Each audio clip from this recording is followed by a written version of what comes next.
നമസ്കാരം. ഭാരതീയ കലാ സാഹിത്യ സംസ്കാര ധാരകളെ പരിപോഷിപ്പിക്കുന്നതിനുള്ള ദേശീയ സംരംഭത്തിന്റെ ഭാഗമായി ബംഗാൾ രാജ്ഭവനിൽ തുടക്കം കുറിച്ച മിഷൻ കലാക്രാന്തി ഏർപ്പെടുത്തിയ governor's award for excellence doctor M ലീലാവതിക്ക് Paschimbangal governor doctor C V. Ananda Bose Leelavathi ടീച്ചറുടെ വസതിയിലെത്തി സമ്മാനിച്ചു. 50,000 രൂപയും കീർത്തിപത്രവും ഫലകവും ഉൾപ്പെടുന്നതാണ് പുരസ്കാരം. ലീലാവതി ടീച്ചർക്ക് ബംഗാൾ രാജ്ഭവനിൽ എത്തുന്നതിനുള്ള അസൗകര്യം കാരണമാണ് ഗവർണർ നേരിട്ട് വീട്ടിലെത്തി പുരസ്കാരം സമർപ്പിച്ചത്. ഒന്നാം നിരയിലുള്ള 50,000 രൂപയും ശില്പവും കീർത്തിപത്രവും അടങ്ങുന്ന അവാർഡാണ്. അത് ഗ്രാൻഡ് ജൂറി അവാർഡിനായി തിരഞ്ഞെടുത്ത പ്രൊഫസർ ലീലാവതി എന്ന് നാം എല്ലാം സ്നേഹപൂർവ്വം വിളിക്കുന്ന ലീലാവതി ടീച്ചറിനെയാണ്. ആ അവാർഡ് കൽക്കട്ടയിലേക്ക് ടീച്ചറിനെ ക്ഷണിച്ച് അതിവിപുലമായ ഒരു സദസ്സിന് മുമ്പിൽ കൊടുക്കണമെന്നുണ്ടായിരുന്നു. എങ്കിലും തൽക്കാലം ഇപ്പോഴത്തെ സാഹചര്യത്തിൽ അത് സാധിക്കുന്നില്ല എന്ന് പറഞ്ഞുകൊണ്ട് ടീച്ചറിനെ വീട്ടിൽ വന്ന് ഈ അവാർഡ് കൊടുക്കാൻ തീരുമാനിക്കാനുണ്ടായത്. ഇത് എല്ലാവർക്കും ഒരു പ്രേരണയാകട്ടെ എന്ന് കരുതുന്നു. കേരളത്തിൻ്റെ സാംസ്കാരിക രംഗത്ത് തൻ്റേതായ കനത്ത സംഭാവനകൾ ടീച്ചർ നൽകിയിട്ടുണ്ട് എന്ന് നമുക്കറിയാം. ഒരു പക്ഷേ താൻ ജീവിക്കുന്ന സമൂഹത്തെ തൻ്റെ വീക്ഷണകോണത്തിലൂടെ ഒരിഞ്ചെങ്കിലും മുന്നോട്ട് കൊണ്ടുപോകാൻ കഴിയുക എന്നത് യുഗപ്രഭാവന്മാർക്ക് മാത്രം കഴിയുന്നൊരു കാര്യമാണ്. ടീച്ചർക്ക് അത് സാധിച്ചു. ടീച്ചർ എന്ന് വിളിക്കുന്ന ആളുടെ മനസ്സിൽ വരുന്നത് സ്നേഹിതനായ ഒരു അമ്മയാണ്. ഒരമ്മയുടെ സ്ഥാനത്ത് നിന്നുകൊണ്ട് സമൂഹത്തെ നോക്കിക്കാണാനും ശിഥിലീകരണ പ്രവൃത്തികളെ എതിർക്കാനും സാംസ്കാരിക നവോത്ഥാനം നമ്മുടെ സമൂഹത്തിൽ കൊണ്ടുവരാനും ടീച്ചർ കഴിഞ്ഞു. ആ രംഗത്ത് ഒരൊറ്റയാൾ പട്ടാളമായിരുന്നു ടീച്ചർ. മൂല്യാധിഷ്ഠിതമായ കവിതകൾ, ടീച്ചറുടെ കവിതകൾ വായിച്ചിട്ടുള്ളവർക്കറിയാം. ഈടുറ്റ കവിതകളാണ്, മൂല്യാധിഷ്ഠിതമാണ്. ബംഗാളിൽ രവീന്ദ്രനാഥ് ടാഗോർ പറഞ്ഞു, ബംഗാൾ മാട്ടി, ബംഗാൾ ചോൽ, ബംഗാൾ ഫൽ, ബംഗാൾ വായു, പുനോഹോ പുനോഹോ പുനോഹോ ഹേ ഭഗവാൻ എന്ന്. ഇതുപോലെ തന്നെ നമ്മുടെ സംസ്കാരത്തോടും സമൂഹത്തോടും മനുഷ്യത്വത്തോടും ആഭിമുഖ്യം ഉണ്ടാക്കി കൊടുക്കാൻ നവതലമുറയെ പ്രാപ്തരാക്കാൻ ടീച്ചറുടെ കവിതകൾ കഴിഞ്ഞിട്ട് ഞങ്ങളതിൽ സാദരം സമർപ്പിക്കുകയാണ്. ഞങ്ങൾക്ക് വലിയ സന്തോഷമാണ്. ഈ അവാർഡ് ധന്യമാവുകയാണ്.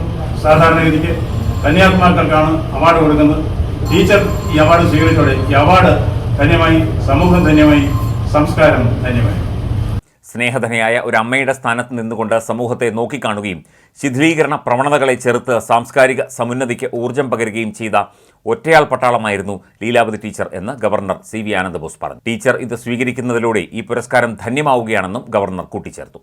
വളരെ വികാരഭരിതയായിട്ടാണ് ലീലാവതി ടീച്ചർ പ്രതികരിച്ചത്. കുചേലനെ കാണാൻ കൃഷ്ണൻ എത്തിയ പോലെയാണ് പുരസ്കാരവുമായി ഗവർണർ തന്നെ തേടിയെത്തിയത്.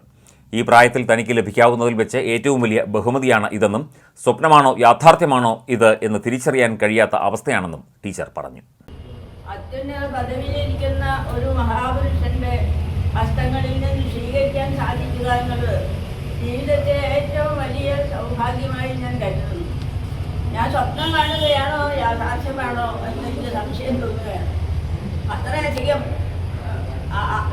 സുഖസ്വപ്നം പോലെയുള്ള ഒരു അനുഭവമാണ് ഇത്. ഇതെങ്ങനെയാണ് ഞാൻ അറിയിക്കുന്നത് എന്നതിനെ സംബന്ധിച്ച് എനിക്ക് ഒരു പിടുത്തവുമില്ല. വളരെ സങ്കോചത്തോടു കൂടി, അർഹതയില്ല എന്നുള്ള വിചാരം ഉള്ളിൽ നിന്ന് തള്ളുന്നതുകൊണ്ട് വളരെ സങ്കോചത്തോടു കൂടിയാണ് ഞാൻ സ്വീകരിക്കുന്നത്. ഈ മഹാപുരുഷന്റെ മഹത്തായ ഔദാര്യം എന്ന് ഞാൻ അതിനെപ്പറ്റി കറങ്ങുന്നത് അദ്ദേഹത്തിന്റെ വിനയത്തിനും അദ്ദേഹത്തിന്റെ ഔദാര്യത്തിനും നിദർശനം ആയിട്ടുള്ള ഒന്നാണ് ഈ സംഭവം.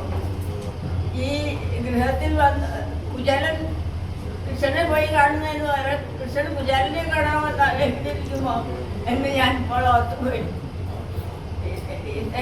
വീട്ടിൽ വന്ന് നൽകുക എന്നുള്ളത് ഈ വയസ്സുകാലത്ത് ലഭിക്കാവുന്നതിൽ വെച്ച് ഏറ്റവും വലിയ ഒരു ആദരവാണ്.